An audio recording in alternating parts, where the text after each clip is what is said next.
Hey, how are you today? This is Paul. I'm coming to you from the Wenham House in Wenham, Mass. I wanted to talk a little bit today about 12 steps in sobriety. So I'm glad you're here, and whether you're struggling with addiction or you just Googled addiction because you're learning how to deal with a loved one or someone you care about, then you're in the right place. So I want to talk about the steps today, right now, and so the 12 steps are a tool to use to to fight the disease that is affecting a lot of us. A three-pronged disease. It's very difficult to overcome, almost impossible sometimes, because it attacks your mind, your body, and your spirit. It's a spiritual disease, spiritual malady, just as much as anything else. So really, I mean, the first step is somebody that admits to himself and to God and someone else that they have a problem and that they need help. That's the first step. And really, unless they take that step, it's almost impossible to help them. They have to realize it and say it and ask for it. So really, what the 12 steps is training. It shows you a new way to live, think, feel, react to everything. Where your first instinct before was when something difficult happens to go for a drink or a drug or to succumb to your addiction. Uh, our brains, the human brain is, and it has served us well for forever since we've been walking. The human brain is trained to find the easiest solution to every problem. And in addiction, unfortunately, you are trained.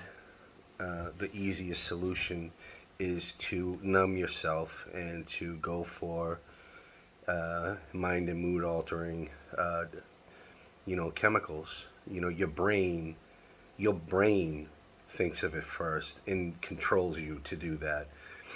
That's why it's so powerful. Uh, so, so how do you? What do the steps do? Well, we're gonna go over the steps, a lot in another video, thoroughly. But right now, I just wanted to talk about them, on a broad range.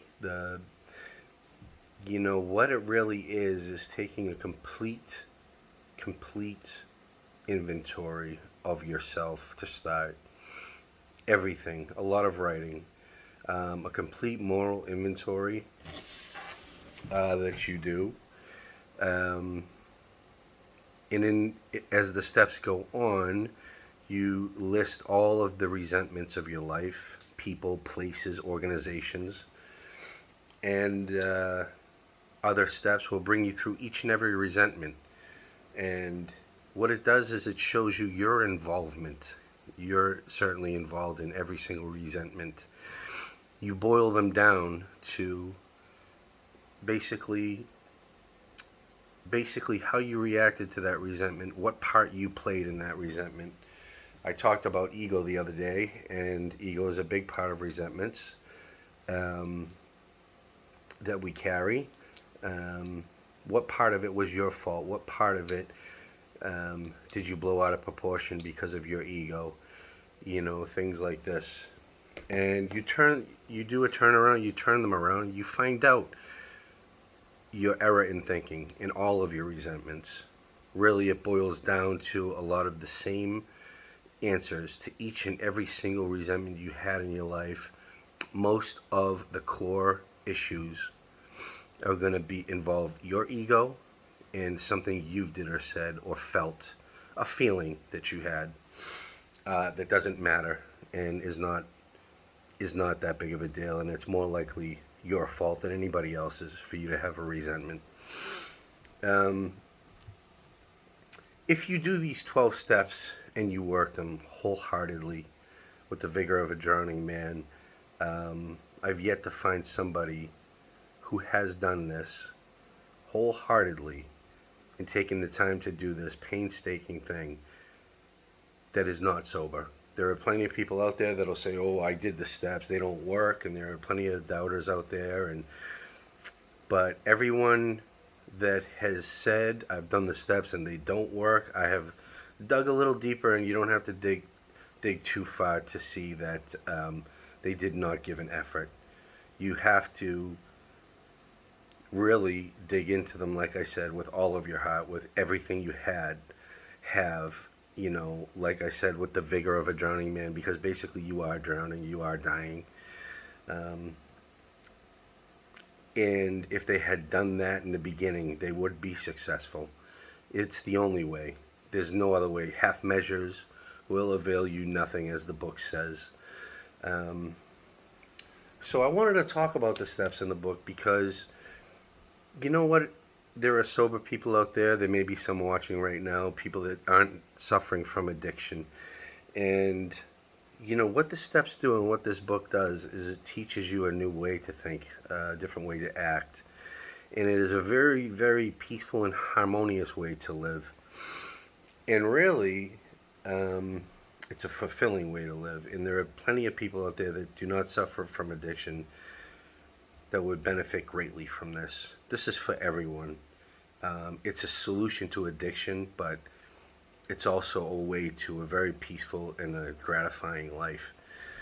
Um, so, say an example is if you're driving down the street and your tail light brakes doesn't work. Somebody says your tail light's out. This is going on here. Well, what do? You pull over. You get home and you open your glove box and you take out an owner's manual. And the owner's manual tells you everything you need to know about your car, what the problem is, and here's how you fix it. You fix that problem. Everything is in the owner's manual. Well, so this is an owner's manual for people. This is your owner's manual. It's my owner's manual. Any problem I have, any situation that I can't deal with, anything that comes up that troubles me mentally, physically, emotionally, the answers are all in here. The solutions are all in here. This is basically an owner's manual for a human being if you want to live a peaceful, healthy life. So